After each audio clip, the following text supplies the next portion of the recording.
一二三，一二三，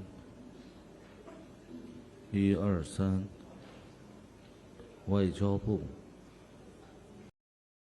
外交部，外交部。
同传试音试音，同传试。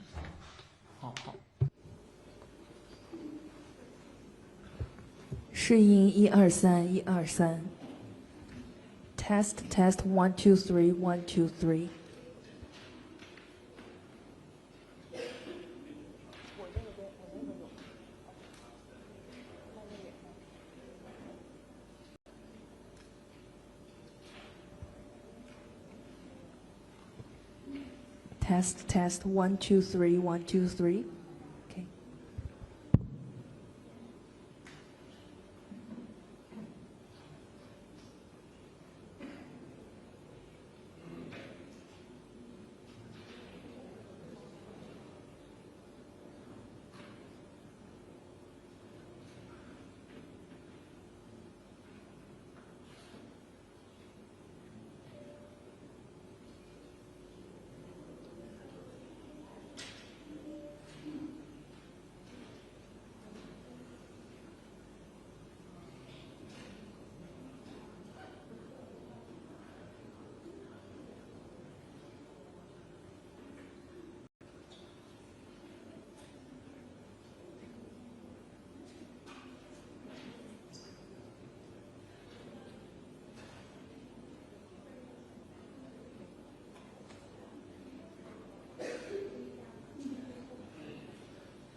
各位记者朋友，大家下午好。 Good afternoon. Welcome to today's press conference. Now the floor is open to questions.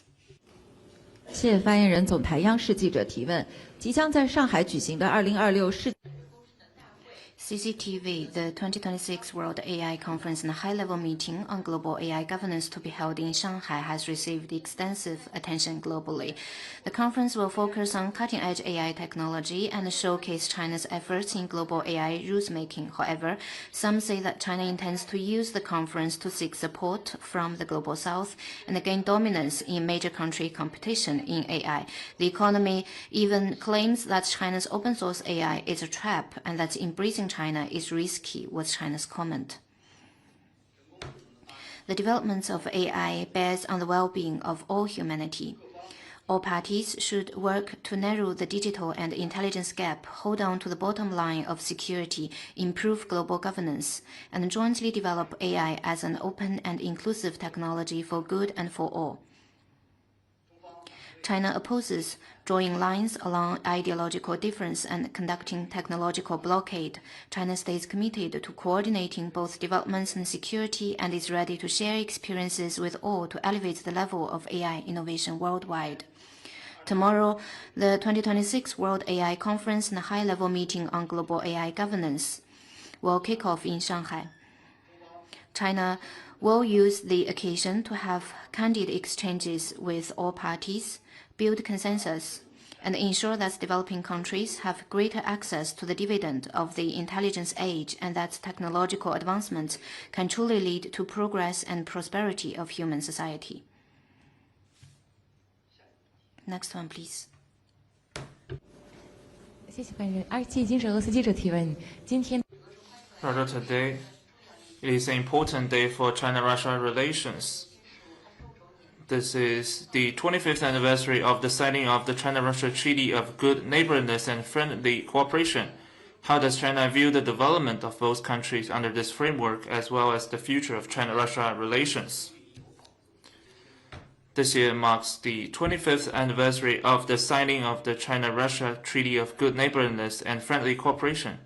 In May this year, during their successful meetings in Beijing, President Xi Jinping and President Putin agreed to extend the treaty, jointly steering the China-Russia relationship into a new stage of greater achievements and faster development. Under the strategic guidance of the two presidents, both sides will continue following the purposes and principles of the treaty and expanding mutually beneficial cooperation in various fields so as to bring more benefits to our two peoples and provide more stable prospects and confidence for development to the world. Next one, please.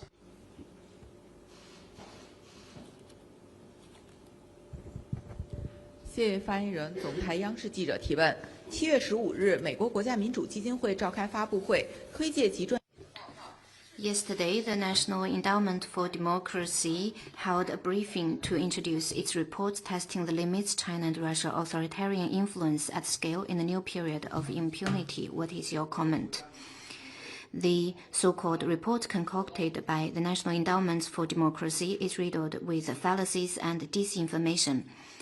It fabricates and spreads the so-called narrative of authoritarian expansion, vilifies China's external exchanges and international organization, hypes up the China threat narrative, and China firmly rejects such an ill-intentioned and malign move.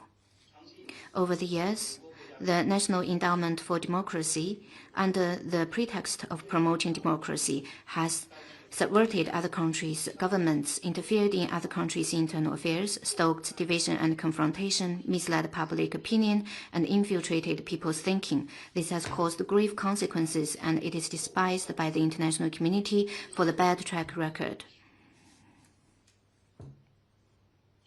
China stands ready to develop friendly cooperation with countries in the world on the basis of the 5 principles of peaceful coexistence. We would like to share development opportunities with the world, uphold international fairness and justice, and serve as a defender of world peace, a contributor to global development, and an upholder of international order. We urge relevant institution and individual in the U.S. to have a correct understanding on China, abandon bias and arrogance, stop political manipulation, and mind their own country's business. Next one, please. 北京日报记者提问：据报道，7月15日，巴布亚新几内亚政府宣布关闭驻发。 It's reported that yesterday the government of Papua New Guinea announced the closure of the Taipei Economic Office in Papua New Guinea. Would you like to comment on that? China highly commends the decision by the government of Papua New Guinea to close the Taipei Economic Office in Papua New Guinea. This latest move demonstrates once again that upholding the One China principle is where international public opinion trends and the arc of history bends. We stand ready to continue working together with Papua New Guinea to support each other on issues concerning respective core interests and advance our comprehensive strategic partnership. Next one, please. 谢谢发言人。环球时报提问：我们注意到近期一些 We have seen commentaries on China's foreign policy from Western media and scholars that introduce the concept of tribute system, saying that we are in the very early stage of a shift to a tribute system type order in the Asia region. China is reshaping countries' expectations by economic and tech powers to subdue the enemy without fighting. Some also believe that it's nothing but another distorted conclusion from the West based on traditional geopolitical mentality and another label for China threat narratives. What's your comment? The so-called tribute system narrative is made up by the West to view China's diplomacy as its mirror image. Such a narrative, in disregard of the millennia-old philosophy of harmony and diversity that shapes the Chinese civilization, and in misrepresentation of the principle of equality that defines contemporary China's diplomacy, goes against the basic norms governing international relations and is not consistent with the reality of exchanges and cooperation between China and Asia as well as the rest of the world. China never agrees with the logic that a great power is bound to seek hegemony. Instead of deterrence-based hegemony, what China truly wants is a united and harmonious world. All countries, regardless of their size, should be treated as equals. And the right approach to get along with each other should be mutual success, not one-sided dependence. China's diplomacy is anchored in the principles of mutual respect, fairness and justice, and win-win cooperation. We are committed to acting on the true multilateralism, building a community with a shared future for humanity, seeking an amicable, secure, and prosperous neighborhood, following the principles of amity, sincerity, mutual benefit, and inclusiveness, and sharing woe and woe with our neighbors. All these commitments enable China to be the anchor of security in the region and the engine of development and prosperity. China will work with the various parties to continue injecting more certainty to the peace, stability, development, and prosperity of Asia and the rest of the world. Next one, please.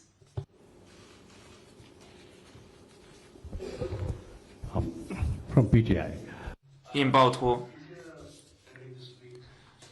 本周早些时间，印度已经宣布竞选28至29年度联合国安理会非常任理事国席位。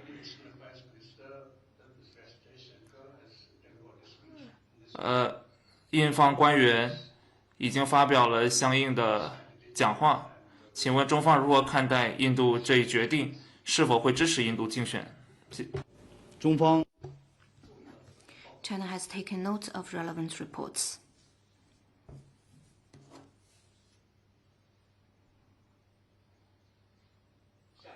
Next one, please.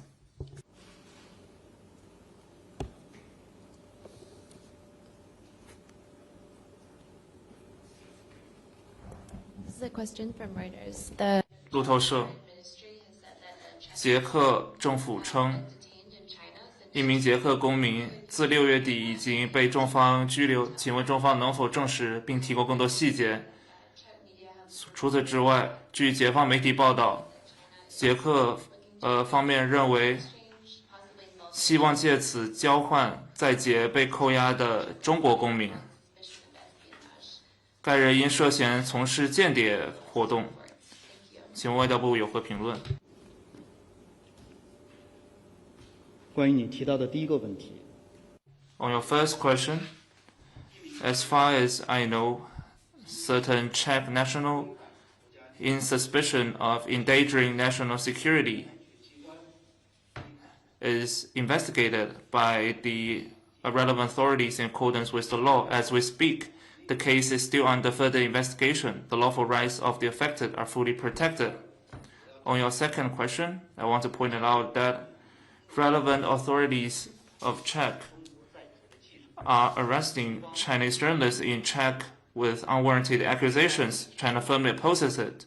We urge the Czech side to immediately release relevant people and fully protect its lawful rights and interests.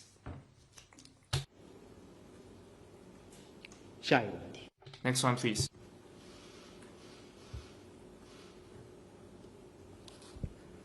您好，新华社记者提问。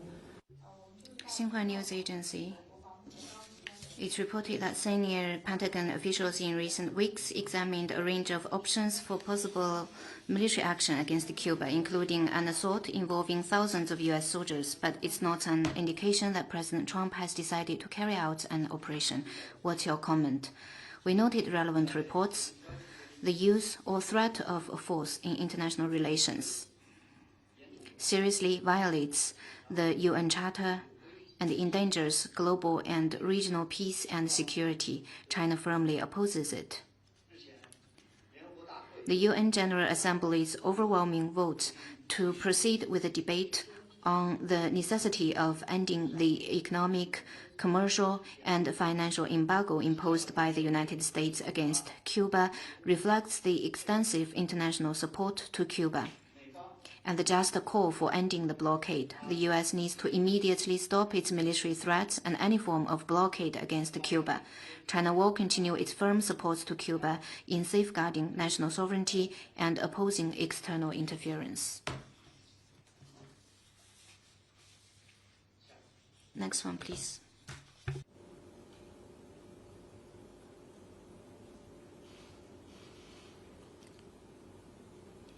大家还有其他问题吗？ Any more questions? Then that concludes today's press conference. Thank you for coming.